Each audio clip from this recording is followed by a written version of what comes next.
Hari Om, Hari Om, Hari Om. Sarva Namaskar. Prostrating at the lotus feet of Sadguru Brahmanishta Shrotriya Sri Swami Virajeshwara Saraswati on behalf of all of us. Today's discourse on the commentary of the Viveka Chudamani Prakarana Grantha will commence with the Mangalacharana Shloka. Om Shri Ganeshaya Namaha. Om Shri Maha Saraswatyai Namaha. Sadashiva Samarambham Sri Shankaracharya Madhyamam Asmadacharya Paryantam Vande Guru Paramparam Shruti Smuti Purana Malayam Karunalayam Namami Bhagavat Padam Shankaram Loka Shankaram Shankaram Shankaracharyam Keshavam Badarayanam Sutra Bhashyakritau Vande Bhagavantau Punah Punah Sarva Vedanta Siddhanta Gocharam Tamagocharam Govindam Paramanandam Satgurum Pranatosmiham Om Namo Bhagavate Virajeshwaraya Harihi Om. Last time, the shloka or the verse number 120th, 120 of the Viveka Chudamani commentary was stopped. So today, from the verse number 121 onwards, the discourse will commence by the grace of Sadguru. 121ನೇ ಶ್ಲೋಕದಿಂದ ಇವತ್ತಿನ ಈ ಆಚಾರ್ಯರ ವಿವೇಕ ಚೂಡಾಮಣಿಯ ಶ್ಲೋಕದ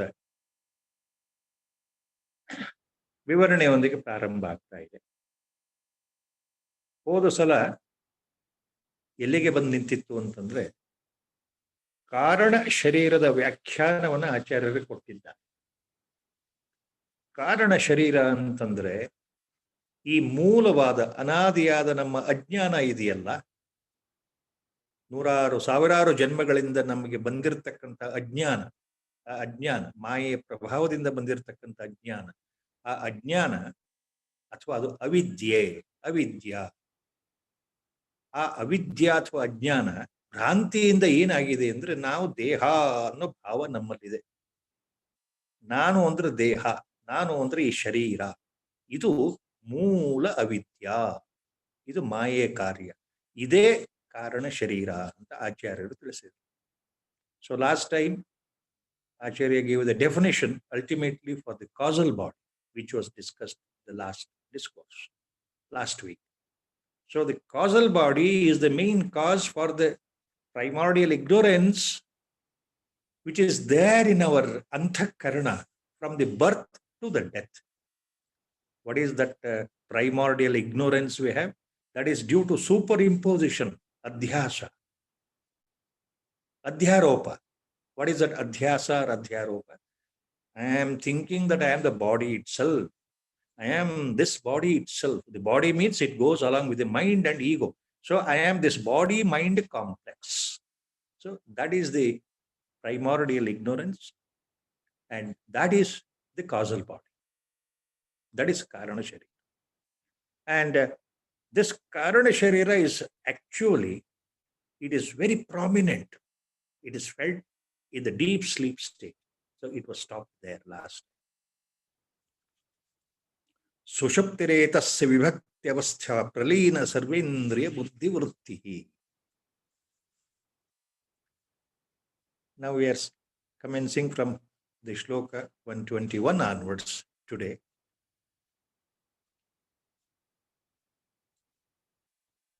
Sarva prakara pramiti prashanti bijatmana avasthitirev buddhe sushuptiretasya kila pratitihi kinchinna vedmiti jagat prasiddhe.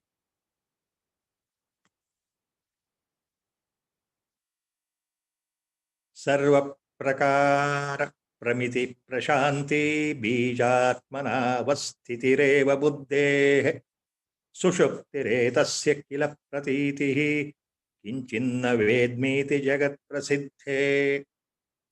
ಕಿಂಚಿತ್ ನ ವೇದ್ಮ ಇತಿ. ಕೀ words in this verse are shloka. ಈ ಶ್ಲೋಕದಲ್ಲಿ ಆಚಾರ್ಯರು ಏನ್ ಹೇಳ್ತಾ ಇದ್ದಾರೆ? ಕಿಂಚಿತ್ ನ ವೇದ್ಮಿ ಇತಿ. ಇದು ಬಹಳ ಮುಖ್ಯವಾದ ಘಟ್ಟ ಈ ಶ್ಲೋಕದಲ್ಲಿ ಬರ್ತಕ್ಕಂತಹ ಪದಪುಂಜಗಳು. ಈ ಗಾಢನಿದ್ಯೆಯಲ್ಲಿ ಏನಾಗ್ತಾ ಇದೆ ಅಂತ ಹೇಳ್ತಾ ಇದ್ದಾರೆ. ಗಾಢನಿದ್ಯೆಯಲ್ಲಿ ಹೋದಾಗ ನಾವು ನಮ್ಮ ಎಲ್ಲ ವಿಧವಾದ ಮನಸ್ಸಿನ ಆಲೋಚನೆಗಳು, ಪ್ರವೃತ್ತಿಗಳು, ಈ ಬುದ್ಧಿಶಕ್ತಿ, ಪ್ರಜ್ಞಾಶಕ್ತಿ, ಬುದ್ಧಿವಂತಿಕೆ, ವಿವೇಚನಾ ಶಕ್ತಿ ಇವೆಲ್ಲವೂ ಲೈವ್ ಆಗಿ ಹೋಗಿರುತ್ತಲ್ಲ, ಮುಚ್ಚೋಗಿರುತ್ತಲ್ಲ, ಅದಕ್ಕೆ ಸುಷುಪ್ತಿ ಅಂತ ಹೆಸರು. ಎಲ್ಲವೂ ಬೀಜ ಪ್ರಮಾಣದಲ್ಲಿ ಒಳಗಡೆ ತಾವಾಗಿ ಅಡಗಿ ಹೋಗಿರುತ್ತಲ್ಲ, ಸೇರ್ಕೊಂಡಿರುತ್ತಲ್ಲ. ಎಲ್ಲಿ? ಆತ್ಮನಲ್ಲಿ. ಇದು ಸುಷುಪ್ತಿ ಅಂದ್ರೆ ಗಾಢನಿದ್ರಾ ಅವಸ್ಥೆ. ಇಲ್ಲಿ ಯಾವ ಯೋಚನೆ ಇಲ್ಲ, ಮನಸ್ಥಿತಿ ಇಲ್ಲ, ಮನಸ್ಸಿನ ಕಾರ್ಯಕ್ಷೇತ್ರವೇ ಇಲ್ಲ, ಬುದ್ಧಿಮತ್ತೆ ಇಲ್ಲ, ಏನೂ ಇಲ್ಲ. ಎಲ್ಲವೂ ನಿಂತು ಹೋಗಿದೆ. ಎಲ್ಲವೂ ಎಲ್ಲಿ ಹೋಗಿದೆ? ಒಳಗಡೆ ಹೊರಟೋಗಿದೆ, ಒಳಗಡೆ ಸೇರ್ಕೊಂಡಿದೆ, ಲೈವ್ ಆಗಿ ಹೋಗಿದೆ, ಕರೆಗೆ ಹೋಗಿದೆ. ಹೀಗೆಲ್ಲ ನಾವು ಅರ್ಥ ಮಾಡಬಹುದು. ಅದನ್ನೇ ಆಚಾರ್ಯ ಹೇಳ್ತಾರೆ. ಸರ್ವ ಪ್ರಕಾರ ಪ್ರಮೇತಿ ಪ್ರಶಾಂತಿ ಬೀಜಾತ್ಮನ ಅವಸ್ಥಿತಿರೇವ ಬುದ್ಧಿ. ಬುದ್ಧಿ, ಮನಸ್ಸು, ವಿವೇಚನಾ ಶಕ್ತಿ ಎಲ್ಲವೂ ಹೊರಟೋಗಿದೆಯಲ್ಲ ಬುದ್ಧಿ ನಮ್ಮ ಗಾಢನಿದ್ದೆಯಲ್ಲಿ. ಇದಕ್ಕೆ ಸುಷುಪ್ತಿ ಅಂತ ಹೆಸರು. ಇಲ್ಲಿ ಅಜ್ಞಾನ ತುಂಬಿದೆ ಅಂತ ಅರ್ಥ. ಯಾಕೆ? ಕಿಂಚಿತ್ ನ ವೇದ್ಮೇತಿ ಜಗತ್ ಪ್ರಸಿದ್ಧಿ. ನಿದ್ದೆಯಲ್ಲಿ ಏನಾಗ್ತಾ ಇದೆ ಅಂದ್ರೆ ನಮಗೆ ಎಚ್ಚರ ಆದ ನಂತರ ನಾವೇನ್ ಹೇಳ್ತೇವೆ? ಸುಖವಾಗಿ ನಿದ್ದೆ ಮಾಡಿದ್ದೆ ಅಂತ ಹೇಳ್ತೇವಲ್ಲ. ಆಗ ನಿದ್ದೆಯಲ್ಲಿ ಏನ್ ಮಾಡ್ತಾ ಇದ್ದೆ? ನಮ್ಗೇನು ಗೊತ್ತಾಗ್ಲಿಲ್ಲ ಅಂತ ಹೇಳ್ತೇವೆ. ಸುಖವಾಗಿ ನಿದ್ದೆ ಮಾಡಿದ್ದೇವೆ ಅನ್ನೋ ಅನುಭವ ಎಚ್ಚರ ಆದ್ಮೇಲೆ ಬರುತ್ತೆ. ಆದ್ರೆ ಆ ಸುಖ ನಿದ್ದೆಯಲ್ಲಿ ಏನ್ ಆಗ್ತಾ ಇದೆ ಅಂತ ನಮ್ಗೆ ಗೊತ್ತಿರೋದು. ಅದು ಅಜ್ಞಾನ. ಅದು ಅಜ್ಞಾನ. ಈ ಕಾರಣ ಶರೀರದ ಮೂಲ ಅಜ್ಞಾನ ಇದೆಯಲ್ಲ, ಅದು ನಮ್ಮ ಗಾಢ ನಿದ್ದೆಯಲ್ಲಿ ತೋರಿಸ್ಕೊಳ್ತಾ ಇದೆ. ಎಲ್ಲವೂ ಆತ್ಮನಲ್ಲಿ ಕರಗೋಗಿರುತ್ತೆ. ಎಚ್ಚರಾದ ಕೂಡಲೇ ಮತ್ತೆ ನಮ್ಮ ಯಥಾಸ್ಥಿತಿ, ದೇಹಭಾವ, ಶರೀರ ಭಾವ ಮತ್ತೆ ಉತ್ಪತ್ತಿ ಆಯಿತು. ನಾನು ಅಂದ್ರೆ ಇವನು, ನಾನು ಮಲಗಿದ್ದೇನೆ, ಈಗ ಎಚ್ಚರ ಆಯಿತು, ಹೀಗೆಲ್ಲ ಹೇಳ್ತೇನೆ. So the Acharya is now explaining about the nature of the deep sleep and what is happening in the deep sleep.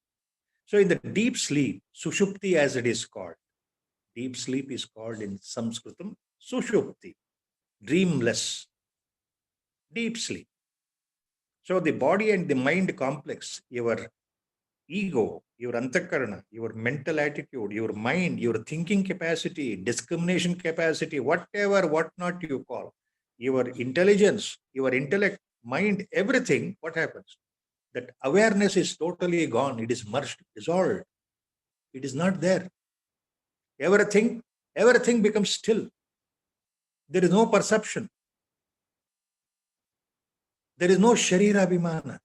In the deep sleep, we never experience or we are aware that we are sleeping.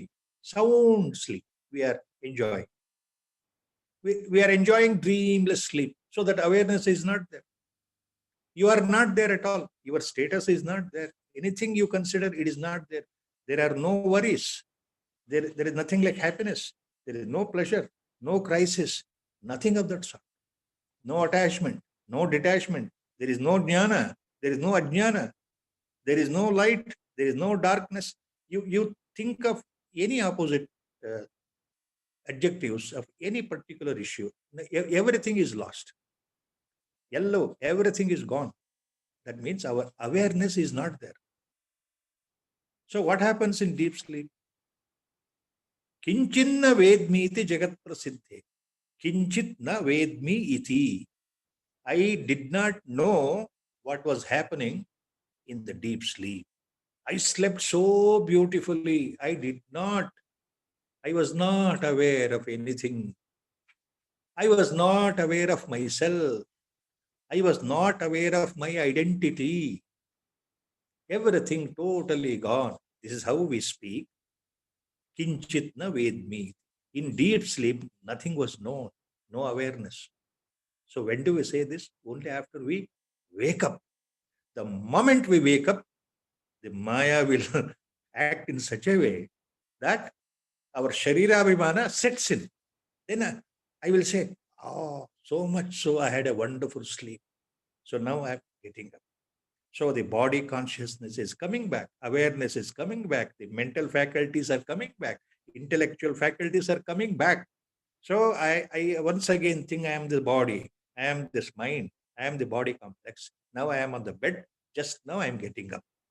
Just now I finished my deep sleep. All these things, the awareness comes only after you wake up. ಎಚ್ಚರ ಆದ ನಂತರ ನಾವು ಹೇಳೋದು ಏನು ಅಂದ್ರೆ ಇದುವರೆಗೂ ಬಹಳ ಚೆನ್ನಾಗಿ ನಿದ್ದೆ ಮಾಡಿದ್ದೇವೆ, ನಮಗೆ ನಿದ್ದೆಯಲ್ಲಿ ಏನು ಗೊತ್ತಾಗಲಿಲ್ಲ, ಒಂಥರ ಸುಖ. So it was something, it is very joyous something. How can we explain what was happening in deep sleep? There is no identity. In fact, at the higher level Vedanta, Mahatmans take this example of deep sleep. They say that this deep sleep is akin to, similar to the samadhi, the state of the mental condition in the samadhi, the state of the mental attitude in the samadhi state. So the samadhi state which happens in the waking state when you sit on a meditation, and by the grace of Guru, by the grace of Lord, ultimately the constant meditative practice will take you to the samadhi state. There, how to explain that? Nobody can explain. So Mahatmans say the deep sleep is similar to the samadhi state. You can compare like that.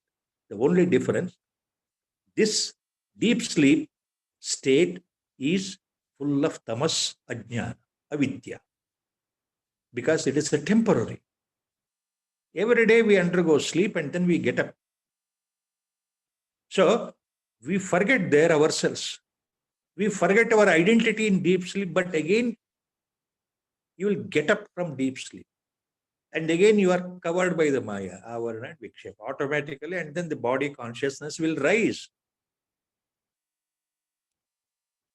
So this ignorance is in the seed form in the deep sleep. That's what Bijatmana avasthitireva buddhe. So Acharya next takes up same thing in little detail. Dehendriya prana mano ahamadayah sarve vikara vishaya sukhadayah vyomadi bhutanyakilam cha vishvam avyakta paryantam idam yanatma. Dehendriya prana mano ahamadayah sarve vikara vishaya sukhadayah vyomadi bhutanyakilam cha vishvam avyakta paryantam idam hyanatma. Avyaktam paryantam idam hi anatma. The last charana or the line of the shloka. Avyaktam paryantam idam hi anatma. Idam avyakta paryantam hi anatma. ಈ ಶ್ಲೋಕದಲ್ಲಿ ಕೊನೆಯ ಚರಣ ಇದೆಯಲ್ಲ ಬಹಳ ಮುಖ್ಯವಾದ. ಇದುವರೆಗೂ ಏನು ಹೇಳ್ತಾ ಇದ್ದೇನೆ ನೋಡಪ್ಪ ಶಿಷ್ಯ, ನೋಡಪ್ಪ ವತ್ಸ, ಆಚಾರ್ಯರು ತಮ್ಮ ಶಿಷ್ಯನಿಗೆ ಹೇಳ್ತಾ ಇರೋದು ಮಾತು. ಇದುವರೆಗೂ ನಾನು ಏನು ಹೇಳಿದ್ದೇನಲ್ಲ, ಸೃಷ್ಟಿಯ ಆರಂಭದ ಸಮಯದಿಂದ ಆ ಅವ್ಯಕ್ತ ಅನ್ನೋ ಶಬ್ದ ಇದೆಯಲ್ಲ, ಅಲ್ಲಿಂದ ಸೃಷ್ಟಿ ಪ್ರಾರಂಭ ಆಗಿ ಸೃಷ್ಟಿಯಲ್ಲಿ ಚರಾಚರ ಬ್ರಹ್ಮಾಂಡ ಅಖಿಲಾಂಡ ಎಲ್ಲ ಉತ್ಪತ್ತಿ ಆದ ನಂತರ ಈಗ ಕಾಣ್ತಾ ಇರತಕ್ಕಂಥ ಈ ವಿಶ್ವ, ಈ ಪ್ರಪಂಚ, ಈ ಸೃಷ್ಟಿ, ಈ ಚರಾಚರ ವಸ್ತುಗಳು ಇವೆಲ್ಲವನ್ನ ಅನಾತ್ಮ ಅಂತ ತಿಳಿಯಪ್ಪ, ಎಲ್ಲವನ್ನ ಅನಾತ್ಮ ಅಂತ ನೀನು ಗುರುತಿಸ್ಕೋ ಅಂತ ಆಚಾರ್ಯರು ಹೇಳ್ತಾರೆ. ಯಾವುದೋ ಈ ದೇಹಗಳು, ಈ ಶರೀರ, ಇಂದ್ರಿಯ, ಈ ಮನಸ್ಸು, ಈ ಅಹಂ ಅಹಂ ನಾನು ನಾನು ನಾನು ಅನ್ನೋ ಭಾವ, ಎಲ್ಲ ವಿಕಾರಗಳು, ಈ ಸುಖ ದುಃಖದ ಅನುಭವಗಳು, ವಿಷಯದ ಸುಖದ ಹಿಂದೆ ಹೋಗ್ತಕ್ಕಂಥ ಮನಸ್ಸು, ಈ ಮನಸ್ಸಿನ ನಕಾರಾತ್ಮಕ ಭಾವನೆಗಳು, ಸಕಾರಾತ್ಮಕ ಭಾವನೆಗಳು, ಅಂದ್ರೆ ತಮೋಗುಣದ ಪ್ರಭಾವದಿಂದ ರಜೋಗುಣದ ಪ್ರಭಾವದಿಂದ ಇರ್ತಕ್ಕಂತಹ ಮನೋವೃತ್ತಿಗಳು, ಈ ಆಕಾಶ, ಭೂಮಿ, ಜಲ, ವಾಯು, ಅಗ್ನಿ, ತೇಜ, ಇವೆಲ್ಲವೂ ಅನಾತ್ಮ, ನಿಜವಾದ ಆತ್ಮಸ್ವರೂಪ ಅಲ್ಲ, ಅಂದ್ರೆ ಶಾಶ್ವತ ವಸ್ತುವಲ್ಲ. ಇವತ್ತಿದೆ ನಾಳೆ ಹೋಗುತ್ತೆ ಅನ್ನೋ ಭಾವ. ಈಗ ತಿಳ್ಕೊಳಪ್ಪ ಅಂತ ಹೇಳ್ತಾ ಇದ್ದಾರೆ ಆಚಾರ್ಯ. ಸೊ ಇನ್ ದಿ ಶ್ಲೋಕ ದಿ ಕೀ ವರ್ಡ್ ಈಸ್ ಅವ್ಯಕ್ತಂ ಪರ್ಯಂತಂ ಇದಂ ಹಿ ಅನಾತ್ಮ. ವ್ಯೋಮಾದಿ ಭೂತಾನಿ ಅಖಿಲಂ ಚ ವಿಶ್ವಂ ಅವ್ಯಕ್ತಂ ಪರ್ಯಂತಂ ಇದಂ ಹಿ ಅನಾತ್ಮ. This itself is anatma. He means assertive. This is. What is this? Is anatma? Acharya tells his disciple, the qualified disciple, Uttamadhikari. The Sadguru tells the Uttamadhikari Shishya that, look, my dear child, the whole thing is anatma. What is the whole thing? He says, Deha, Indriya, Prana, Manaha, Aham, Adayaha, etc. Adayaha, etc. What is that? The body, the sense organs, that is the sense perceptory organs, organs of sense, organs of action, karmendriya, jnanendriya, manas, the mind, prana, prana shakti, aham, the ego, I, the feeling of I-ness, I am. So that ego, etc. All these things. Sarve vikara vishaya sukhadaya. Along with that, all the mental effects and mental modifications, your mental attitudes, your mental behavior, your sense perception, and your feelings, the mental conditioning due to Rajoguna and Tamoguna and Sattva-guna, all the mental activities, Sarve Vikara Vishaya Sukhadaya, the attraction towards the sense objects, the pleasure and the joy, expecting the pleasure and joy all the time in the life, all such feelings. So the pleasure and the grief, the pain and suffering, everything included, including this Vyomadi Bhutanyakhilam cha Vishwam Avyakta Paryantam Idam Hi Anatma. Look, my dear child, Acharya is telling to his disciple, look around, the entire Vishwa, the entire universe, the Brahmanda, the whole Prapancha, including this Akasha, the sky, the water, the Prithvi Tattva, Jala Tattva, water, this Tejas, Agni, the Vayu, the wind, anything you take, all these Panchamahabhutas, from Avyakta onwards, at the time of creation, from Avyakta, Avyakruta, that is Maya Shakti, Yoga Maya Shakti of Lord himself, everything has come into creation. So this whole thing is nothing but anatma, that is asat. Anatma means asat, please remember. Acharya is using the word anatma in the sense of asat. What is that? They are there visible, they are there perceivable, they are there sort of experiential world you can observe and see and feel. It is coming to your observation. You are experiencing the world, but it is anatma, he said, because it is unreal asat. Why? The definition of asat or anatma is, in Vedantic terms, that which is not permanent, that which is not eternal, that which always remains without change. See, that is real Atma Swarupa. The Parama Chaitanya, the Paramatma, or the Ishvara, or Parameshvara, or the God, as all these words we use, that cosmic consciousness. So that is eternal, no change. It remains as it is. It has no birth and death. Whereas other things which originate, anything which arises, anything which is created, it will be destroyed one day. So whatever has come into the origin during creation has to go back into Avyakta only. Whatever which has come back from unmanifest as a manifested the universe, it has to go back once again. Layakrama, Samharakrama. It again becomes unmanifest. So this is in that sense anatma, asat. Now why it is happening like this? Why he says it is all anatma? The next shloka Acharya clarifies. This is anatma. The whole thing is anatma. The whole thing is unreal, including your body, your mind, your ego, your attitudes, the entire Vishwa, the universe, the Jagat, the Prapancha, the whole world is Anatma. Because Maya Maya Karyam Sarvam Mahadadi Deha Paryantam Asad Asadidam Anatmakam Tvam Vidhi Marumarichika Kalpam. He gives a reason now, Acharya, in the next sloka. Maya Maya Karyam Sarvam Mahadadi Deha Paryantam Asadid Asadidam Anatmakam Asadidam Anatmakam Tam Vidhi Maru Marichika Kalpam. Maru Marichika Kalpam. This one example analogy is being taken here by the Acharya. This is Anatma, the whole thing, whatever has appeared, whatever has been created from Mahat Tattva downwards up to the human body or to the animal body or to the individual Sthula Sharira or the physical body, everything Anatma, because ಇದು ಯಾಕೆ ಅನಾತ್ಮ ಅಂತ ಹೇಳ್ತಾ ಇದ್ದಾರೆ ಆಚಾರ್ಯ ಈ ಶ್ಲೋಕದಲ್ಲಿ. ಮಾಯಾ ಮಾಯಾ ಕಾರ್ಯಂ ಸರ್ವಂ ಮಹದಾದಿ ದೇಹ ಪರ್ಯಂತಂ. ದಿಸ್ ಮಹದಾದಿ ದೇಹ ಪರ್ಯಂತಂ. See, look, my dear disciple, Acharya is saying, from at the time of creation, from the avyakta or unmanifest, what appeared? First, Mahat Tattva, the collective thought, the seed of the thought of creation.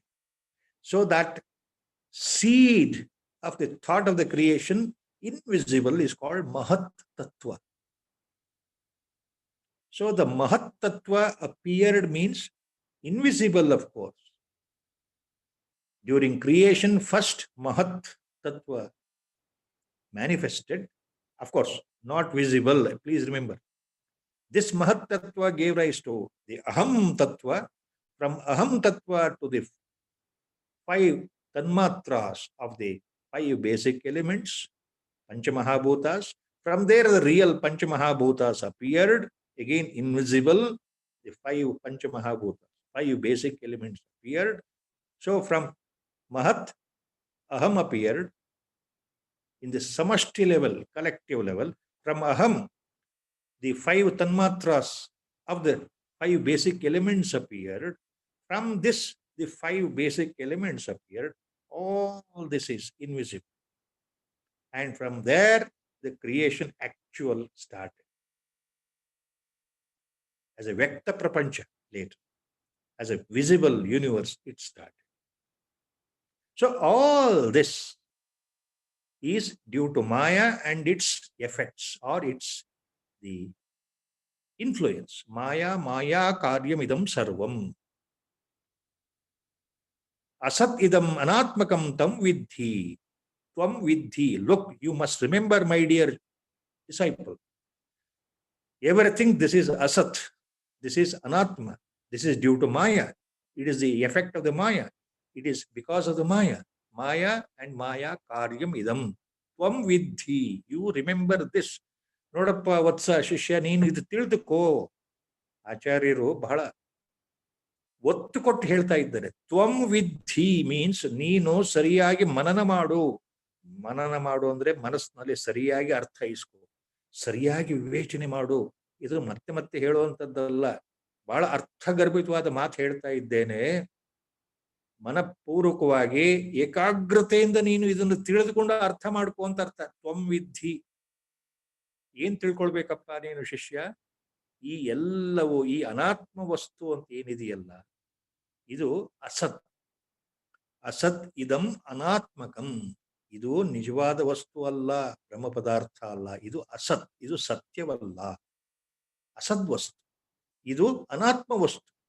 ಇದು ಯಾಕೆ ಬಂದಿದೆ ಪ್ರಪಂಚ? ದೇಹ ಪರ್ಯಂತ ಮಹತ್ತತ್ವದಿಂದ. ಯಾಕೆ ಅಂತಂದ್ರೆ ಇದೆಲ್ಲವೂ ಮಾಯೆ ಮತ್ತು ಅದರ ಕಾರ್ಯದ ಪರಿಣಾಮದಿಂದ. ಈ ಅವ್ಯಾಕೃತವ ಮಾಯೆ ಏನಿದೆ, ಅವಿದ್ಯೆ ಇದೆಯಲ್ಲ, ಅದರ ಪರಿಣಾಮದಿಂದ ಇದೆಲ್ಲ ಉಂಟಾಗ್ತಾ ಇದೆಯಪ್ಪ. ಸೊ ಇದು ಎಲ್ಲ ಸಮಸ್ತ ಸೃಷ್ಟಿಗೆ ಕಾರಣ ಈ ಮಾಯೆ ಅಂತ ಆಚಾರ್ಯ. ಈ ಅವಿದ್ಯಾ, ಅವ್ಯಾಕೃತ, ಇದು ಅವ್ಯಕ್ತ, ಇದು ಭಗವತ್ ಮಾಯೆ, ಯೋಗ ಮಾಯೆ, ವಿಷ್ಣು ಮಾಯೆ, ಎಲ್ಲ ಹೆಸರುಗಳು. ಮಾಯಾ ಶಬ್ದಕ್ಕೆ ಮೊದಲು ಹೇಳಿದಾಗ ಎಲ್ಲ ಹೆಸರುಗಳು. So the Acharya is saying, know that, my dear child, my dear disciple, all this is due to the Maya and its effect. Everything is asat, everything is anatma, everything what has appeared in creation is anatma. Everything has appeared because of the effect of the Maya. And what is the substratum for this? The substratum is Atma itself, Paramatma itself. That Brahma Padartha is itself is a substratum from which everything has come out.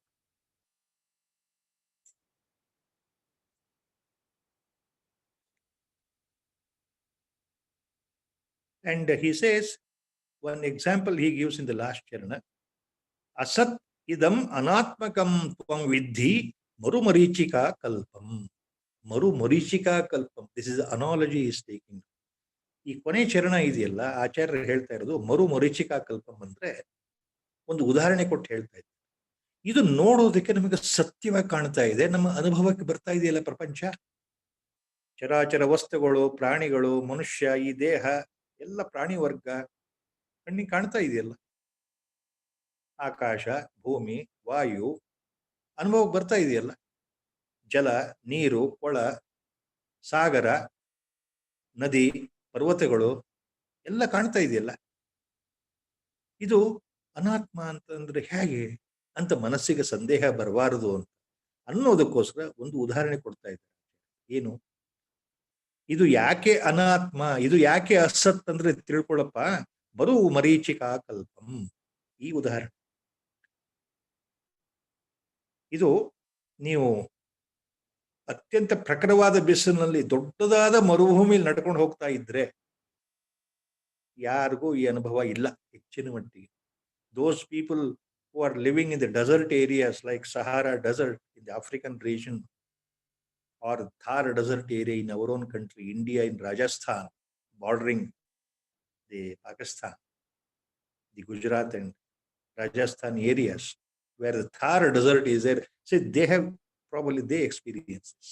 So when you're walking in the desert, when you're thirsty, due to the excessive heat, what happens? Optical illusion. The physics is very clear in that. When you look at a distance, at the horizon, where the desert land meets the skyline, due to the severe heat waves emerging from the soil, from the desert particles, sand particles, what happens? Sometimes you find that there is a water body there long away in the horizon. You actually see the water body. That is optical illusion. As you go nearer, nearer, nearer to quench your thirst, it disappears. There is no water at all. There is only sand grains. So you call it as mirage, a common word. Those who have not gone to the desert, they will never understand what mirage is. Bisil Gudre, Bhranti, ಆಯಾಸಗೊಂಡು ಬಾಯಾರಿಕೆಯಿಂದ ನಾವು ಈ ಮರಳುಗಾಡಿನಲ್ಲಿ ನಡೀತಾ ಇದ್ರೆ ಸುಡೋ ಬಿಸಿಲಲ್ಲಿ ದೂರದಲ್ಲಿ ನಮಗೆ ಏನ್ ಕಾಣುತ್ತೆ ಅಂದ್ರೆ ನೀರಿದೆ ಅಂತ ಗೊತ್ತಾಗುತ್ತೆ. ಏನೋ ನೀರಿನ ಕೊಳ ಇದೆ, ನೀರ್ ಕಾಣ್ತಾ ಇದೆ, ಹಸಿರು ಕಾಣ್ತಾ ಇದೆ, ಭ್ರಾಂತಿ ಬರುತ್ತಲ್ಲ. ಹತ್ರ ಹೋದಷ್ಟು ಅದು ನೀರಲ್ಲ, ಬರೀ ಮರಳು ಅಂತ ಗೊತ್ತಾಗುತ್ತೆ. ಇದು ಮರೀಚಿಕೆ, ಬಿಸಿಲ್ಗೋದ್ರೆ ಕನ್ನಡ ಶಬ್ದ. This mirage. So when you go near, you know that it is, oh, you are under delusion. Actually, there is no water. It only appeared, optical illusion. So, this example.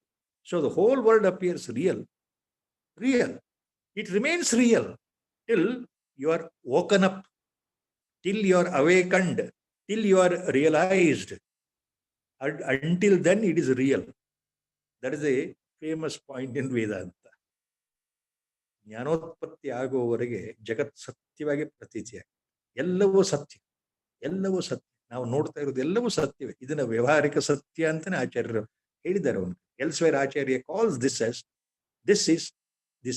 this reality appears to be real as long as we are in the ajnana mode. Yes, as long as the realization has not occurred, everything appears to be real. There is no doubt. Acharya accepts this point. But in the paramarthic sense, in the Vedantic sense, in the highest spiritual sense, please note, he says, this is really unreal. This is really asat, because this is not permanent. What is permanent? Ekam eva advitiyam. That is the only one. That is permanent. That is Brahma Padartha. That can't be named. For the convenience sake, Vedanta, Upanishads, they call this vastu, this padartha, as Atma, Paramatma, Paramachaitanya, Parameshwara, Ishvara. All these words are used. This is the absolute, unmanifest. The absolute. It can't be explained. So that is the point.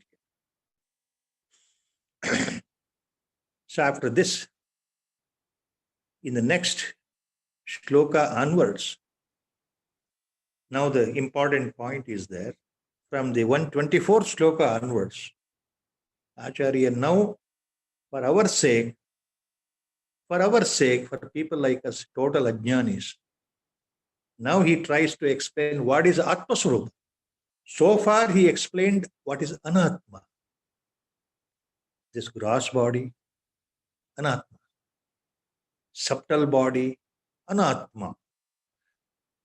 Causal body, that is ignorance, ajnana, Anatma. The causal body, ignorance, because of Maya, that is also Anatma, because it will be destroyed automatically once the jnana sprouts in. Once there is awakening, once there is realization, automatically this causal body gets dissolved. So far he explained the three. Now, what is Atma then? What is Atma Swarupa? Though it cannot be explained. What cannot be explained? What cannot be really explained, Acharya taking pity on people like us who are real ajnanis. Who are real ajnanis, people like us. Now, Bhagavad Pada, Acharya takes compassionate pity on us and to the whole world in this Viveka Chudamani. Now he explains how best only a Paramatma Swarupa, Parabrahma Swarupa, Acharya Shankara Bhagavad Pada only can do it. Now, from now onwards, for the next few shlokas down, now Acharya is giving explanation on what is Atma Swarupa. We have to be very attentive to listen to this, which is very difficult to explain. And it is still very difficult to understand, difficult to listen, and difficult to assimilate. All this is possible only if our mind is pure, if we have total belief and conviction, if we have totally surrendered at the feet of the Lord or at the feet of the Sadguru. Only by the grace of the Sadguru or the Lord himself, these purport of the shlokas, the insights of these shlokas can be at least digested to some extent in our mind. So he starts about the Atma Swarupa, Atma Nirupa. What is this Atma? Athate sampravaksyami swarupam paramatmanah yadvijñāya naro bandhan muktah kaivalyamashnute. Athate sampravaksyami swarupam paramatmanah yadvijñāya naro bandhan muktah kaivalyamashnute. Athate sampravaksyami. ನೋಡಪ್ಪ ವತ್ಸ, ಈಗ ನಾನು ನಿನಗೆ ಆತ್ಮ ಸ್ವರೂಪ ಅಂದ್ರೇನು, ಆತ್ಮನ ಸ್ವರೂಪ ಅಂದ್ರೇನು, ಆತ್ಮನ ಬಗ್ಗೆ ಏನೆಲ್ಲ ನಾವು ಹೇಳಬಹುದು, ಆತ್ಮ ಅಂದ್ರೆ ಏನು, ವಸ್ತುತಃ ಆ ಪರಬ್ರಹ್ಮ ವಸ್ತು ಏನು, ಪರಮಾರ್ಥಿಕವಾಗಿ ಹೇಳಬೇಕು ಅಂದ್ರೆ ಅದನ್ನ ಹೇಳ್ತೇನೆ, ಕೇಳು, ಸಾವಧಾನವಾಗಿ ಕೇಳು, ಏಕಾಗ್ರತೆಯಿಂದ ಕೂತ್ಕೊಂಡು ಇದು ಮನನ ಮಾಡಲಿಕ್ಕೆ ಅತ್ಯಂತ ಯೋಗ್ಯವಾದ ವಿಚಾರ ಆದ್ರಿಂದ ಸಮಾಧಾನ ಚಿತ್ತದಿಂದ ಏಕಾಗ್ರತೆಯಿಂದ ಕೇಳಪ್ಪ. ಆತ್ಮ ಸ್ವರೂಪದ ಬಗ್ಗೆ ನಿನಗೆ ಹೇಳ್ತಾ ಇದ್ದೇನೆ. ಇದನ್ನ ತಿಳ್ಕೊಂಡ್ರೆ ಯದ್ವಿಜ್ಞಾಯನರೋ ಬಂಧಾನ್ ಮುಕ್ತ ಕೈವಲ್ಯಮಶ್ನುತೆ. ಬಹಳ ಸುಂದರವಾಗಿ ಒಂದೇ ಒಂದು ಚರಣದಲ್ಲಿ ಆಚಾರ್ಯರು ಹೇಳ್ತಾ ಇದ್ದಾರೆ.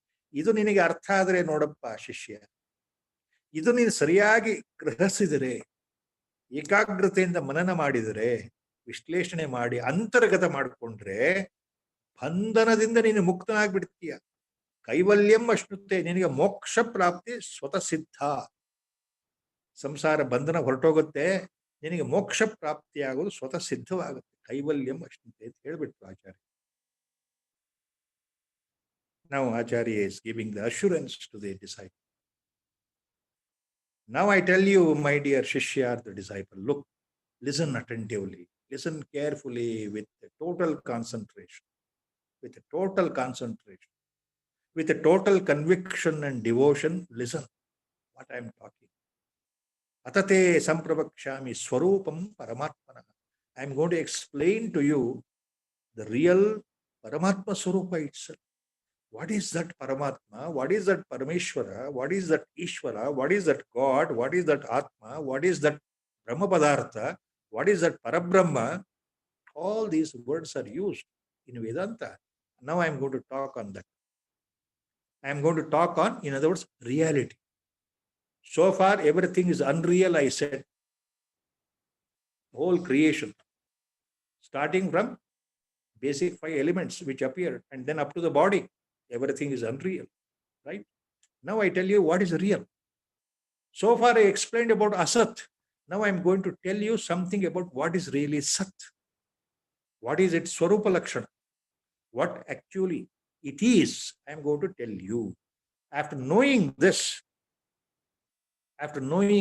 Acharya says, if you listen and internalize these teachings, if you understand what I am talking correctly,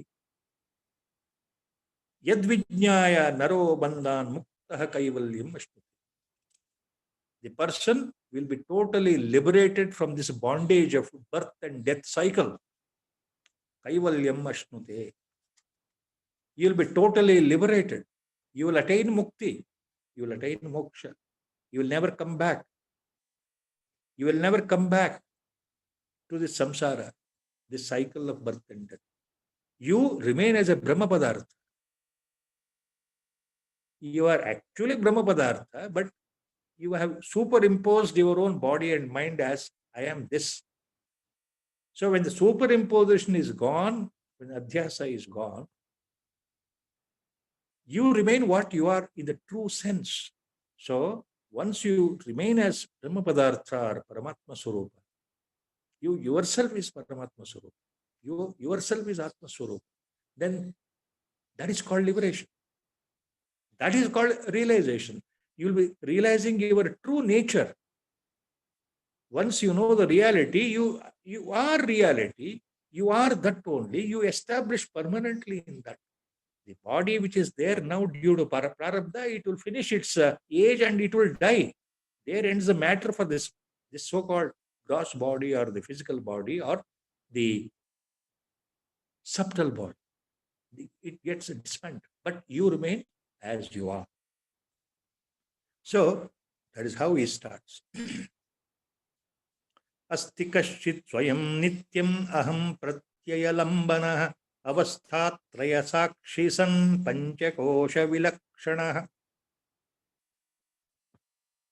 Now he starts explaining Atma Swarupa. Asti kaschit swayam nityam aham pratyayalambana avasthatraya sakshi san panchakosha vilakshana. So in the form of that which cannot be explained by the mind or by the intellect, that which cannot be seen by the eyes, how to explain that? Is taking an indirect course. Acharya is trying to solidify the points indirectly about Atma Swarupa. What is this Atma Swarupa? Asti kaschit swayam nityam. There is something, swayam nityam asti. ನೋಡಪ್ಪ, ಯಾವುದೋ ಒಂದು ವಸ್ತು ಇದೆಯಲ್ಲ, ಅದು ಶಾಶ್ವತವಾಗಿರ್ತಕ್ಕಂಥ ವಸ್ತು. ಯಾವಾಗಲೂ ಬದಲಾವಣೆ ಇಲ್ಲದೆ ನಿತ್ಯವೂ ಶಾಶ್ವತವಾಗಿ ಶುದ್ಧವಾಗಿ ನಿತ್ಯವೂ ಇರತಕ್ಕಂತಹ ಮುಕ್ತವಾಗಿ ಸ್ವತಂತ್ರವಾಗಿರ್ತಕ್ಕಂಥ ಒಂದು ವಸ್ತು ಇದೆಯಲ್ಲ, ಅದು ಶುದ್ಧ ಬುದ್ಧ ನಿತ್ಯ ಮುಕ್ತ ವಸ್ತು. ಅದು ಅಹಂ ಪ್ರತ್ಯಯ ಲಂಬನ. ಈ ಬುದ್ಧಿ ತಿಳಿದಾಗನಿಂದ, ಜನ್ಮ ಬಂದಾಗನಿಂದ ಸಾಯೋವರೆಗೆ ನಾವು ನಾನು ನಾನು ನಾನು ನಾನು ಅಂತ ಹೇಳ್ತಾ ಇರ್ತೇವಲ್ಲ. ನಮ್ಮ ಮನಸ್ಸಿನಲ್ಲಿ ನಾನು ಅನ್ನೋ ಭಾವ ಇದೆಯಲ್ಲ, ಆ ನಾನು ನಾನು ಈ ದೇಹಾಭಿಮಾನಕ್ಕೆ ಆಶ್ರಯನಾಗಿರ್ತಕ್ಕಂಥ ವಸ್ತು ಅದು. ಈ ನಾನು ಅನ್ನೋ ಪ್ರತ್ಯಯಕ್ಕೆ ಕೂಟಸ್ಥನಾಗಿರ್ತಕ್ಕಂಥ ವಸ್ತು, ಆಧಾರವಾಗಿರ್ತಕ್ಕಂಥ ವಸ್ತು ಒಂದು ಇದೆಯಲ್ಲ. ಈ ನಾನು ಅನ್ನೋ ಭಾವ ಎಲ್ಲಿಂದ ಹುಟ್ಟುತ್ತೆ? ಒಂದು ಮೂಲ ಇದೆಯಲ್ಲ ನಮ್ಮ ಹೃದಯದಲ್ಲಿ, ನಮ್ಮ ದೇಹದ ಒಳಗಡೆ. ಆ ಮೂಲ ಅದು ಅವಸ್ಥಾತ್ರಯ ಸಾಕ್ಷಿ ಸನ್. ಈ ಮೂರು ಅವಸ್ಥೆಗಳು ಸಾಕ್ಷಿಯಾಗಿದೆಯಲ್ಲಪ್ಪ. ಅದು ಯಾವುದು ಮೂರು ಅವಸ್ಥೆಗಳು? ಜಾಗೃತಾವಸ್ಥೆ, ನಿದ್ರಾವಸ್ಥೆ ಮತ್ತು ಸ್ವಪ್ನಾವಸ್ಥೆ. ನಾವು ಕನಸು ಕಾಣೋ ಟೈಮ್ನಲ್ಲೂ ಆ ಮೂಲ ವಸ್ತು ಇದೆ. ನಾವು ಸುಖ ನಿದ್ದೆ ಮಾಡ್ತಾ ಇದ್ದಾಗಲೂ ಆ ಮೂಲ ವಸ್ತು ಇದೆ ನಮ್ಮಲ್ಲಿ. ನಾವು ಎಚ್ಚೆತ್ತಾಗ ನಾವೇನು ಕೆಲಸ ಮಾಡ್ತಾ ಇದ್ದೇವೆ, ಓಡಾಡ್ತಾ ಇದ್ದೇವೆ, ಮಾತನಾಡ, ಆವಾಗಲೂ ನಮ್ಮಲ್ಲಿ ಒಳಗಡೆ ಇದೆ. ಈ ಮೂರು ಅವಸ್ಥೆಗಳಿಗೆ ಸಾಕ್ಷಿಯಾಗಿ ಉಳಿದಿದೆಯಲ್ಲ ಆ ವಸ್ತು, ಅದ್ಯಾವುದೋ ಒಂದು ವಸ್ತು ಇದೆಯಲ್ಲ, ಆ ಪದಾರ್ಥ, ಅದು ಪಂಚಕೋಶ ವಿಲಕ್ಷಣ. ಈ 5 ಕೋಶಗಳಿಗೆ ಅತೀತವಾಗಿರ್ತಕ್ಕಂಥದ್ದು ಆಚಾರ್ಯರು ಹೇಳ್ತಾ ಇದ್ದಾರೆ. ನಾವು ಎಕ್ಸ್ಪ್ಲೈನ್ಸ್ ಅಸ್ತಿ ಕಶ್ಚಿತ್ ಸ್ವಯಂ ನಿತ್ಯಂ. ಸ್ವಯಂ ನಿತ್ಯಂ ಅಸ್ತಿ ಕಶ್ಚಿತ್. ನಾವು ಹಿ ಸೇಸ್ ಕಶ್ಚಿತ್. There is something. There is something which cannot be explained by words. It cannot be encompassed by word because it is beyond that. It is beyond explanation, beyond speech, beyond the intellect, beyond our mental faculty. So he says, Asti Kaschit. Swayam Nityam. Keywords. Swayam Nityam. There is something what we call as Atma, Paramatma, God, Brahmapadartha, Parabrahmavastu, all these words. There is something which is Swayam Nityam, is all the time permanent, eternally present, without change. It is always independent. It is beyond everything, beyond mind, beyond intellect. Okay, it is independent. Nitya Buddha Shuddha Mukta. That is Atma Swarupa definition. Vedanta says. Atma Swarupa, Atma, Paramatma, super consciousness, this cosmic consciousness, whatever words we use, this Atma, this Paramatma Swarupa is Nitya Buddha Shuddha Mukta. Nitya, always present, eternal, no change. There is no birth and death. Buddha, it is always Sat. It is always aware. Awareness is there. Prajna. It is full of awareness. Sat means Prajna. Chit, knowledge, the highest knowledge. Sarvajnatva, Chit. Nitya Shuddha Buddha. Buddha means Chit. Nitya Buddha Shuddha Mukta. Eternally independent. It doesn't depend on anything, but everything depends on its presence. Only by its presence, the whole creation runs. The whole creation has come from its presence only, and the whole creation will go back to its original source, Avyakta seed form only. And that Avyakta is controlled by this only, this Kaschit, this Vastu, this Brahma Padartha. So Acharya says, Asti Kaschit word he is using. There is something Kaschit means, which cannot be explained. So for the Atma Padartha, he is using word Kaschit. Nitya Aham Pratyalambana. So this is responsible, this existing something is responsible for your ego-ness, appearance of your ego. Aham, I am, I am, I am. So that feeling of I amness, ego, aham. So this is responsible for that. This fall in the substratum, kutastha, for this ego. Without this Atma Padartha, the ego will not rise in the body. Ahankara will not rise in the body. Aham means identifying yourself as me, aham. Identifying yourself with the body. So for that aham pratyaya, this is responsible. This Brahma Padartha. And it is a witness for all the 3 states. Avasthatraya Saksha. Witness for all the 3 states. It is a witness in your waking state. When you are fully aware and you woken up and do all your activities, still you go to sleep, morning to evening. So it is there as a witness to what you are doing. Even in the deep sleep, it is there as a witness what you are doing. Even in the dream state, when the mind is creating a dream body, dream sequence, it is there as a witness. So in all the states, 3 states, avasthatraya. Avasthatraya means Jagrata avastha, waking state, Swapnavastha, dream state, Sushupta avastha, deep sleep state. Avasthatraya, Sakshi, is a witness to all the states. And it's Panchakosha Vilakshana. It is beyond the 5 koshas.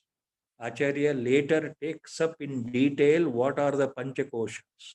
What earlier he told about the Puryashtaka, earlier, same thing he will explain in detail as a Panchakosha, the 5 layers around the Atma in the body.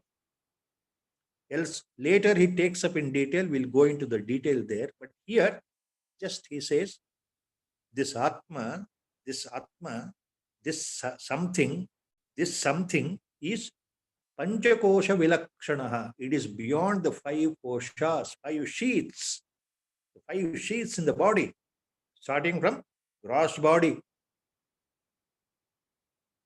See, the gross body, the outermost layer, then the inner layer, then the inner layer, and then the inner layer. All the 5 layers cover the Atma. Panchakoshas, 5 sheaths and layers. What are the 5 layers? As it will be dealt later in detail, the Annamaya Kosha, Pranamaya Kosha, Manomaya Kosha, Vijnanamaya Kosha, Anandamaya Kosha. 5 koshas, 5 layers. ಈ ಪಂಚಕೋಶಗಳಿಗೆ ವಿಭಿನ್ನವಾಗಿರ್ತಕ್ಕಂಥದ್ದು ಆತ್ಮಸ್ವರೂಪ. ಈ ದೇಹದಲ್ಲಿ 5 ಕೋಶಗಳು, 5 ಪದರಗಳಿದೆಯಲ್ಲ, ಅದಕ್ಕೂ ವಿಭಿನ್ನವಾಗಿ ಒಳಗಡೆ ಆತ್ಮಸ್ವರೂಪ ಇದೆ. 5 ಕೋಶಗಳು ಯಾವುದು? ಮುಂದೆ ಆಚಾರ್ಯರು ಬಹಳ ವಿಶದವಾಗಿ ಹೇಳ್ತಾರೆ. ಇಲ್ಲಿ ಇಷ್ಟೇ ಹೇಳ್ತಾ ಇದ್ದಾರೆ. ನಮ್ಮ ಈ ದೇಹ ಇದೆಯಲ್ಲ, ಸ್ಥೂಲ ಶರೀರ ಕಾಣ್ತಾ ಇರೋದು, ಮೂಳೆ, ಮಾಂಸ, ರಕ್ತದಿಂದ ತುಂಬಿರತಕ್ಕಂಥದ್ದು, ಅಂಗಗಳಿಂದ ಇದು ಸ್ಥೂಲ ಶರೀರ. ಆ ನಂತರ ಒಳಗಡೆ ಬರೋ ಪದರ ಯಾವುದು? ಈ ಸ್ಥೂಲ ಶರೀರಕ್ಕೆ ಅನ್ನಮಯ ಕೋಶ. ಅದ್ರ ಒಳಗಡೆ ಬರೋದು ಪ್ರಾಣಮಯ ಕೋಶ, ಪಂಚಪ್ರಾಣಗಳು. ನಂತರ ಬರೋದು ಯಾವುದು? ಮನೋಮಯ ಕೋಶ. ಆಮೇಲೆ ಬರೋದು ಯಾವುದು? ವಿಜ್ಞಾನಮಯ ಕೋಶ. ಕೊನೆಯಲ್ಲಿ ಬರೋದು ಯಾವುದು? ಆನಂದಮಯ ಕೋಶ. ಪಂಚಕೋಶಗಳು ಇವಕ್ಕಿಂತ ಅತೀತವಾಗಿ ವಿಭಿನ್ನನಾಗಿ ಆತ್ಮಸ್ವರೂಪ ದೇಹದಲ್ಲಿದ್ದಾನೆ. ಪಂಚಕೋಶ ವಿಲಕ್ಷಣ, ಅವಸ್ಥಾತ್ರಯ ಸಾಕ್ಷಿ. So, this Atma Swarupa is a substratum for your identification of yourself with the body, ahankara, ego, mind-ego complex. The mind-body complex is due to the force of the ego or the I-ness. I am the body, I am so and so. So this Atma is the base. This is substratum from which the ego arises. Only in the presence here the ego arises. Ego, ahankara, has no reality. It is really unreal. It has no real individual status. It has to depend on the body itself. The ego cannot be outside the body. That is why in the dead body there is no ego. There is no ahankara. As long as the body is alive, the pranapakshis are there, with the pranas are there, controlling, and then all the other koshas are there, the layers are there. The ego works as long in the presence of Atma, in the presence of Atma Chaitanya, in the presence of Atma, Atmic consciousness. So that is what he says. So he further explains, Yo vijanati sakalam jagrat swapna sushuptishu buddhi tadvrutti sadbhavam abhavam ahamitya mityayam. Next he says, यो विजानाति सकलं जागृत स्वप्न सुषुप्तिषु बुद्धि तद्वृत्ति सद्भावम् अभावम् अहमित्ययम् अहमिति अयम्. What he says here, yo yah vijanati sakalam jagrat swapna sushuptishu. ಈ ಶ್ಲೋಕದಲ್ಲಿ ಆಚಾರ್ಯರು ಏನು ಹೇಳ್ತಾ ಇದ್ದಾರೆ ಅಂದರೆ, ಯಾವ ವ್ಯಕ್ತಿ, ಯಾವ ಮಾನವ ಈ ಜಾಗೃತಾವಸ್ಥೆ, ಸ್ವಪ್ನಾವಸ್ಥೆ, ನಿದ್ರಾವಸ್ಥೆ ಇವುಗಳಲ್ಲಿ ಕಾಣ್ತಾ ಇರೋದು, ಅನುಭವಿಸ್ತಾ ಇರೋದು ಎಲ್ಲವನ್ನೂ ಸರಿಯಾಗಿ ಅರ್ಥ ಮಾಡ್ಕೊಳ್ತಾನಲ್ಲ, ಈ ಮನಸ್ಸಿನ ಭಾವನೆಗಳು, ಅದರ ಹುಟ್ಟುವಿಕೆ, ಈ ಮನಸ್ಸಿನ ಭಾವನೆಗಳು ಅದು ಇರೋದಾಗಲಿ ಇಲ್ಲದೆ ಇರೋದಾಗಲಿ ಇದನ್ನ ಸರಿಯಾಗಿ ತಿಳ್ಕೊಳ್ತಾನಲ್ಲ, ಮತ್ತು ಈ ದೇಹದಲ್ಲಿ ಯಾವ ನಾನು ನಾನು ಅನ್ನೋದಕ್ಕೆ ಆಧಾರವಾಗಿದೆಯಲ್ಲ ಅದೇ ಆತ್ಮ. ಇಲ್ಲಿ ಯಾವ ವ್ಯಕ್ತಿ ಅಲ್ಲ, ಆತ್ಮನ ಬಗ್ಗೆ ಹೇಳ್ತಾ ಇರೋದು. ಯಹ ಅಂತಂದ್ರೆ ವ್ಯಕ್ತಿನೂ ಆಗುತ್ತೆ, ಇಲ್ಲಿ ಆತ್ಮ ಅಂತನೂ ಅರ್ಥ. ಸೊ ಆತ್ಮನ ಸ್ವರೂಪದ ಬಗ್ಗೆ ಏನ್ ಹೇಳ್ತಾ ಇದ್ದಾರೆ, ಯಾವುದು ಈ ಎಲ್ಲ ಮೂರು ಅವಸ್ಥೆಗಳನ್ನು ನೋಡ್ತಾ ಇದೆಯೋ ಅಂದ್ರೆ ಆತ್ಮ ದೇಹದಲ್ಲಿ, ಮತ್ತು ಮನಸ್ಸಿನ ವೃತ್ತಿ, ಅವುಗಳ ಇರುವಿಕೆ, ಅವುಗಳ ಇಲ್ಲದೆ ಇರುವಿಕೆ, ಅಭಾವ, ಅದನ್ನ ಅರಿತುಕೊಳ್ತಾ ಇದೆಯಲ್ಲ, ಅದನ್ನ ಸಾಕ್ಷಿಭೂತವಾಗಿ ನೋಡ್ತಾ ಇದೆಯಲ್ಲ, ಮತ್ತು ಈ ನಾನು ನಾನು ನಾನು ಅಂತ ಏನು ದೇಹ ಭಾವ ಇದೆಯಲ್ಲ ಅದಕ್ಕೆ ಸಾಕ್ಷಿಭೂತವಾಗಿದೆಯಲ್ಲ, ಅದು ಆತ್ಮ.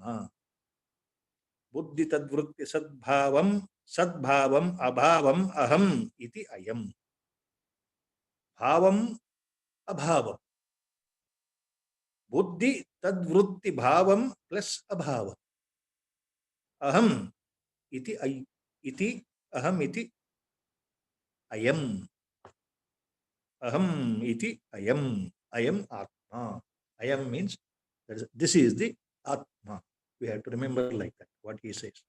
So what in this shloka Acharya is talking, so that which says all the time as I, that which is all the time says I am, I am, I am, that which is responsible for the I-ness to project itself, that which is responsible for the I feeling to come out, and that which is also, it knows everything in the waking state, dream state, and deep sleep state, its actions, and the intellect or the buddhi, and its actions, mental attitudes, mental modifications, or inactions. So that is Atma. Yo vijanati sakalam jagrat swapna sushuptishu. Jagrat swapna sushuptishu. In all the three states we normally undergo in our lifetime every day. Every day, normally night time we go to sleep. Before the deep sleep sets in, there is a intermediary sleep pattern, and during that time there is a possibility every day some dreams will appear in us.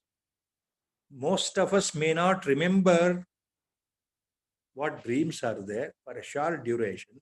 We don't recollect it when we wake up next day morning. Some we recollect it. So dreams are there for majority. Sometime later there will be deep sleep without dream. So that is sushupti. So in sushupti, all the mental activities are at standstill. So abhava, buddhi vritti abhava, all your mental activities are they stand still, no activity. Your mind, thoughts are not there, thoughts are not generated, your identity is lost. Abhava, buddhi vritti abhava, that happens in sushupti. And in dream sequence, your swapna sharira, your own mind creates so many new situations. You will also, you are aware of that. Once you come out of the dream, you remember, I had a dream just now like this. So you recollect that bhava, what is happening in the dream, what happened in the dream.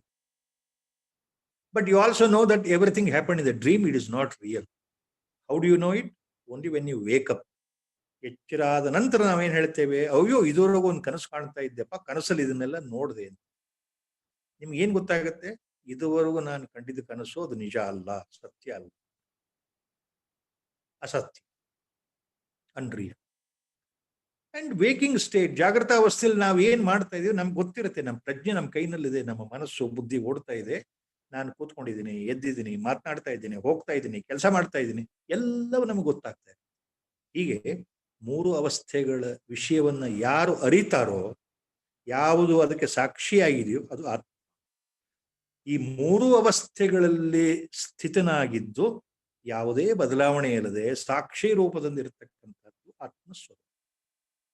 So that something, that super consciousness, that Parama Chaitanya, it works, it is there as a witness in all the 3 states. In the waking state, it is a witness. You are aware of what you are doing. In the dream state, you are aware what you did in the dream once you come out of the dream. So the Atma Swarupa is there also. It is a witness. In the deep sleep, it is a witness again, Atma Swarupa. It is there. How? Because it is there, you go into the deep sleep, and after you come out of the deep sleep, you say, I slept so peacefully. You say, I had a wonderful sleep. But during deep sleep, I did not know anything, no experience. So there was ajnana, ignorance. To say that, there is a witness. To say that I did not know anything in the deep sleep, I was not aware of myself in the deep sleep. To say that, there is the presence. There should be somebody to say that. So that is how the Atma Swarupa remains as a witness in the deep sleep also. These things are there in detail later. Here, this is how we should remember. I remember our Gurudev was talking once here. Our Gurudev was talking, he was giving not on a single day, but on several days of continuous. And I am cut shorting that.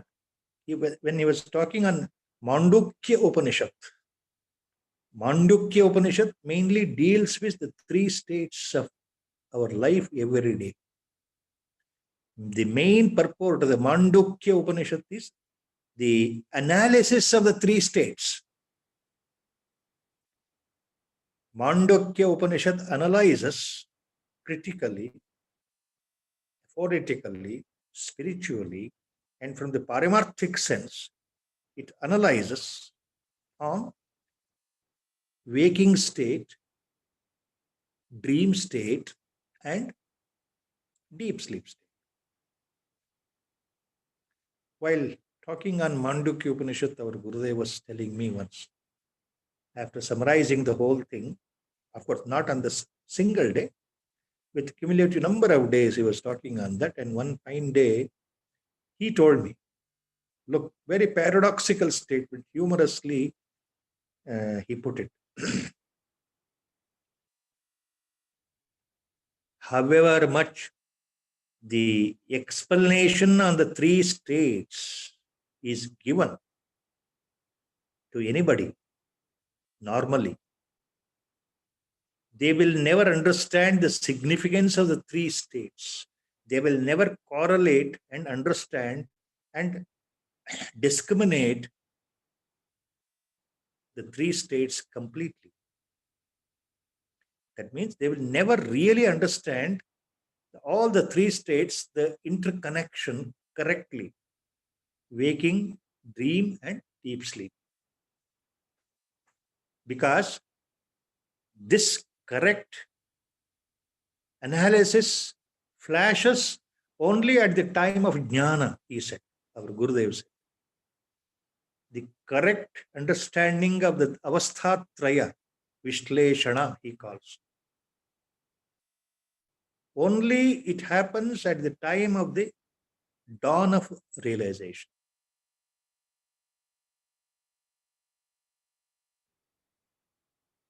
Not before that, correctly. Then he said, next sentence, the realization occurs only when the three states are completely understood, analyzed intellectually and spiritually. Realization, dawn of the jnana, occurs only after the three states have been completely contemplated, understood properly in the proper sense. So it is a paradoxical statement. First statement and the second statement, if you go together, both are diametrically opposite statements. So with humorous mode, he said, see, this is a paradox, he said. This is a paradox. It looks so simple, but it is so difficult to understand and analyze the three states, he said.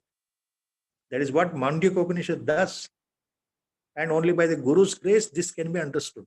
So what he meant was, if you simply read the Upanishad, if you simply read a book and say that I have understood what is deep sleep, what is a dream state, what is waking state. No, it is not like that. So this is how he was talking on Mandukya Upanishad about the avasthatraya. Yo vijanate sakalam jagrat swapna sushuptisu. This is the point. Small, I'm digressing here for 1 or 2 minutes. A lot of people who have joined this listening to the discourse of Viveka Chudamani in the YouTube format at their convenience. So there was some request, repeated requests came. Those who joined late or those who don't know about our Gurudev, they were keen enough to know about our Gurudev. So for their sake, please bear with me 1 or 2 minutes. I'm digressing here from the topic. Our Gurudev was, a native of near Udupi in Karnataka state, a small village he coming from. So after the initial, his mother tongue is Kannada language itself. After initial education in the coastal region near Udupi, he came down to Mumbai for higher education. He did his BSc and MSc in physics in Mumbai at that time. Around 1958, he completed his MSc there in physics. Then he went to Rutgers University, New Jersey, to do PhD in physics. In 59, he left India. Please remember, his mother tongue was Kannada. He knew English very well. Of course, Hindi, and being in Maharashtra, Marathi also, and Gujarati also, these languages. But he never knew much of Sanskrit because he was not taught in those days, pre-independent days. He was not taught Sanskrit at all. So he went to New Jersey, Rutgers University in 1959. He completed the PhD in 1963 in polymer physics. After completion of the PhD, for some time, almost more than 8 months, he worked in the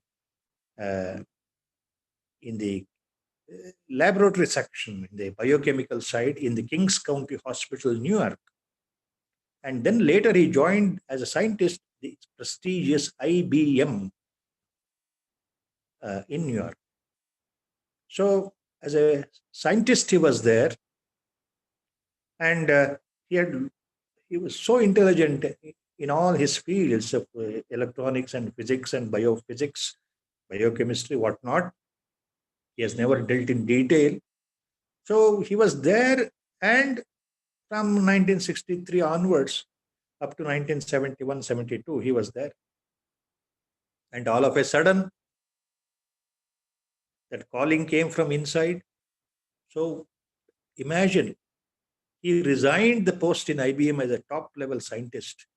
He was in charge of the batch of the scientists at that time in IBM New York headquarters who were producing the third-generation computer in early 1960s.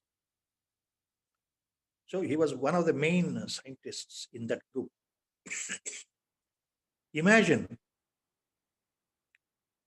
Nowadays, most of us, we clamor to go to America or Europe to do our MS. It's so easy. And then settle down there with our jobs, because job opportunities are there once you do MS there.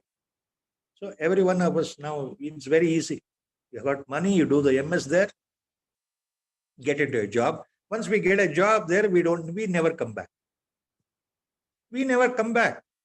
Please accept my words. I was there for 1 year in the Waterloo University in Canada, doing my PhD in the 81, and also teaching BSc students there. I know the cycle. So please bear with me. Nobody wants to come back. Once you start earning that, that is how the things happen. So imagine a person, topmost scientist. Can you imagine? Can you really imagine? Please imagine. A topmost scientist in IBM,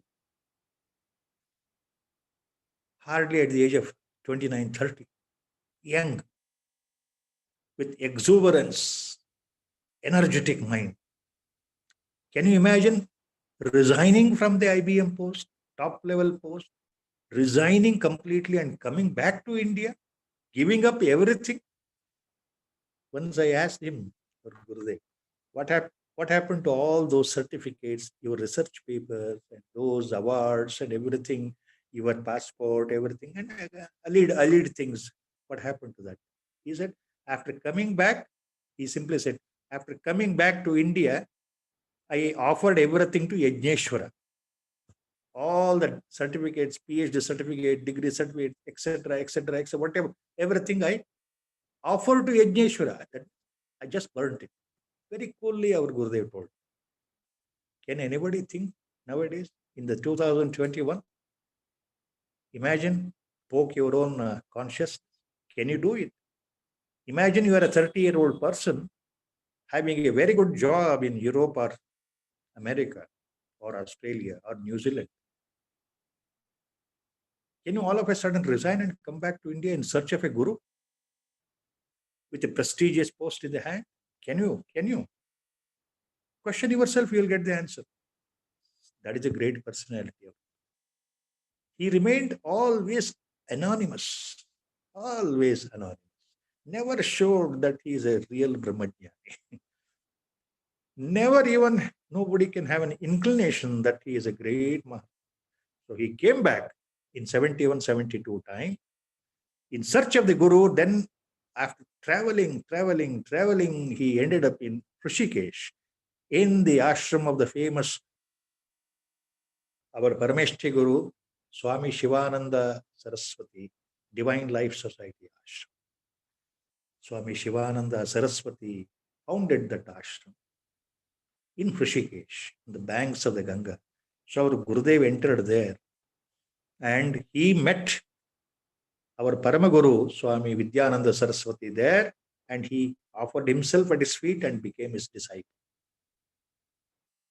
to lead him to this path of spirituality. Swami Vidyananda Saraswati, direct disciple of Swami Shivananda Saraswati. He remained all the time there in Rishikesh, in the Shivananda ashram. Our Gurudev became his disciple. And his sadhana started there in Rishikesh. So around, let me not go into the details, he became realized by the grace of the Guru, Sadguru, there in Rishikesh. Then our Gurudev became a mendicant, traveled all over India. And for our good fortune, he came to Bangalore ultimately in around 1990, 1991 at that time. So up to 1997, he was in Bangalore, and I was fortunate to be at his lotus feet in the year 1995 itself. So my good fortune, I was associated with him. Rather, I would say he dragged me or called me intuitively, and I fell at his feet in the year 1995 in Bangalore. And it is my good fortune. And by all the krupa and the grace, he showered without asking. On 26th November 1997, he gave me Mantropadesha all by himself in Bangalore. So this is a brief sketch of our Gurudev. A Brahmajnani incognito, we say. A Brahmajnani, a Paramahamsa, without giving any iota to anybody about his highest materialistic worldly qualification, nor about his spiritual nature to anybody. He looked very ordinary sannyasi. He became a sannyasi after realization. That is a rare thing. A realized person can live in any way he wants because he is unconnected, not associated with the world at all. But he took that rare sannyasatva, as it is called. It's called Vidvat sannyasa. He remained just like an ordinary person, not even showing to anyone that he is a rare Brahmajnani. He was devoid of anything. There was no telephone, there was no paper, nothing of the sort in this kutiram. Anybody can come and sit with him and talk and go away. He used to tell me, I am here to give out jnanam to the deserving person. That is all I can do. I want nothing. I have everything by my Gurudev. So he used to say like that. So this is a brief sketch about our Gurudev, which is elaborated in his own autobiography. Sometimes we know reading a book is not possible. So if I say something, it will enter your mind. That is a point. So excuse me for digressing. So our Gurudev used to say, the three states cannot be properly understood until jnana is attained. The jnana cannot be attained until the three states are not properly understood. See the paradox. See the paradox. I repeat what he said. Avastatraya, Jagrat Swapna, Sushuptishu. Yo vijanati sakalam Jagrat Swapna, Sushuptishu. Buddhi tadvrutti sadbhavam abhavam aham iti ayam. I remembered that. So he said it's very simple. If you know the correct perception, if you perceive what is Jagrat, what is Swapna, Avastha, what is Sushupti, deep sleep. If you understand this correctly, this happens at the time of jnana. So without the jnana, you will not understand this. And jnana cannot be attained without understanding this. Look at the paradox. I leave this point for you to contemplate today. I leave this point to yourself. Why our Gurudev told me like that. So I remembered that.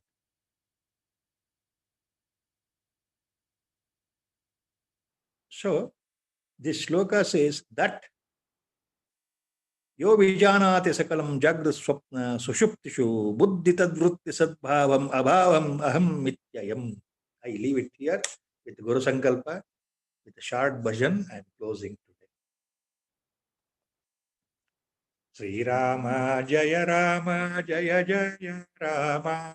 Sri Rama Jaya Rama Jaya Jaya Rama. Sri Rama Jaya Rama Jaya Jaya Rama.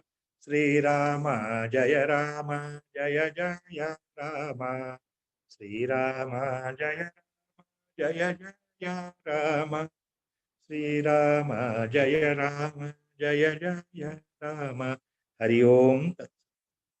Om Namo Bhagavate Vedanta.